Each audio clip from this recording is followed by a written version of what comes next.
خوش آمدید، آپ سن رہے ہیں meet with jeans with DM Nauman Ali علی کے ساتھ۔ آج کے اس ایپیسوڈ میں جو واقعہ آپ کی سماعتوں تک پہنچانے جا رہا ہوں، اس واقعے کو عمران صاحب ارسال کرتے ہیں، جو اپنی ایک سٹوری پہلے بھی ارسال کر چکے ہیں۔ یہ سٹوری نمبر 2 اپنے ایک عزیز دوست قصہ بیان کرتے ہیں۔ وہ بتاتے ہیں کہ میرے دوست کا تعلق پاکستان کے شہر کشمور سے ہے اور ان کا نام نصر اللہ ہے۔ یہ واقعہ ان کے ساتھ تب پیش آیا جب ایک پرائیویٹ کمپنی میں کام کیا کرتے تھے اور وہاں سے واپسی اپنے جہاں گھر جایا کرتے تھے۔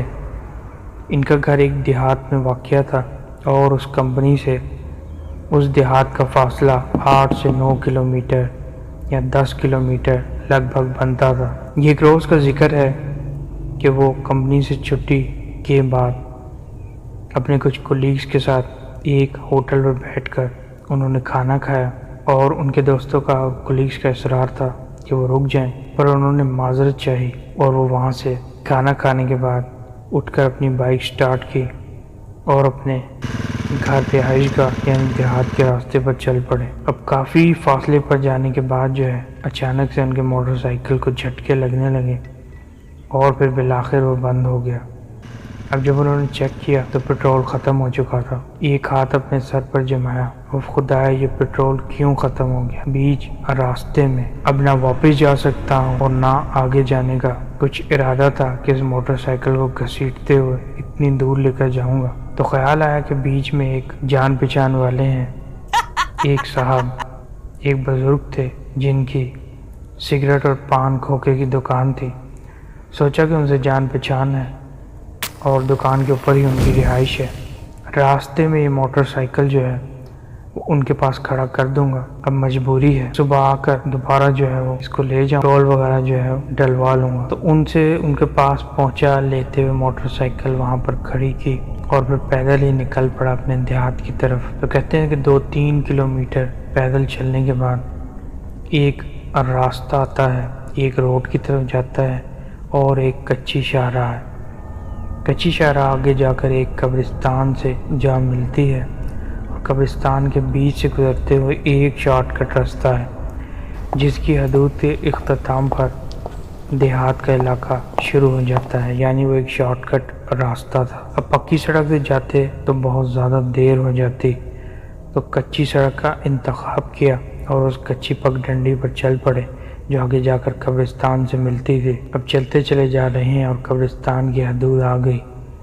اللہ کا نام لے کر اس حدود میں داخل ہوئے۔ دل ہی دل میں نہایت خوف زدہ بھی تھے اور عجیب قسم کے وسوسے اور خیالات بھی آ رہے تھے۔ قبرستان میں چلتے چلتے جب کافی آگے بڑھ گئے تو چلتے چلتے ایسا محسوس ہوا جیسے قدم سے قدم ملا کر پیچھے پیچھے ساتھ کوئی اور بھی چل رہا ہے۔ کچھ فاصلے پر ٹھہر کر پیچھے مڑ کر دیکھا تو ندارت پیچھے کچھ بھی نظر نہ آیا۔ اس کو اپنا وہم خیال کیا کہ شاید قبرستان ہے، خاموشی کا ایک راج ہے۔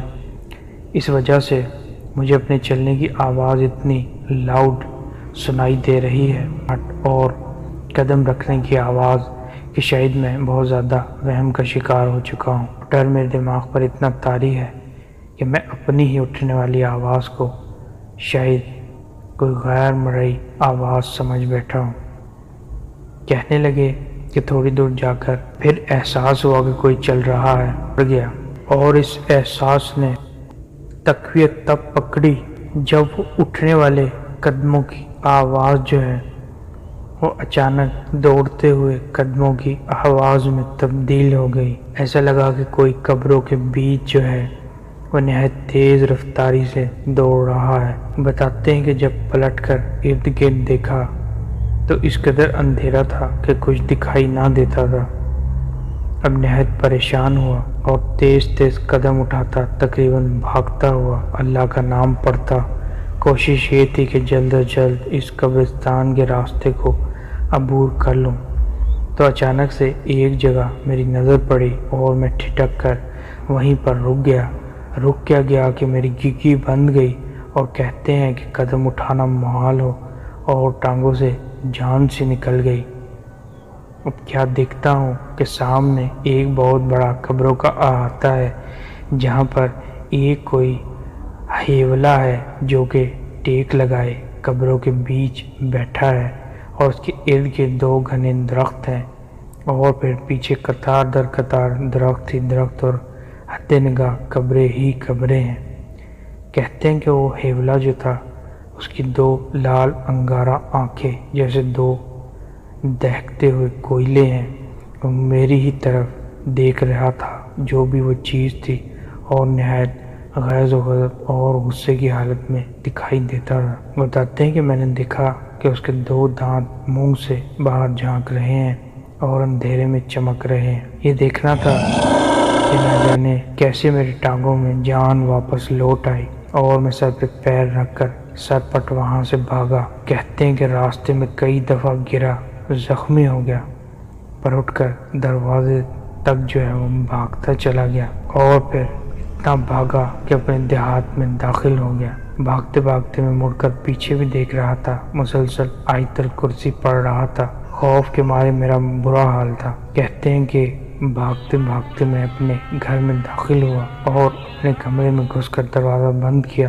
اور ایک بڑی چادر لے کر اپنے اوپر اپنے وجود کو ڈھانپ لیا۔ میں ڈر و خوف سے پسینے پسینے ہو چکا تھا اور خشک پتے کی طرح لرز رہا تھا، مارے ڈر و خوف کے کانپ رہا تھا۔ جو کچھ میں نے دیکھا تھا وہ نہایت خوف زدہ کر دینے والا تھا۔ رات کے ٹائم قبرستان سے اکیلے سنسان راستے سے گزرتے ہوئے ان قبروں کے بیچ میں نے ایک نہایت خوفناک مخلوق کو دیکھا۔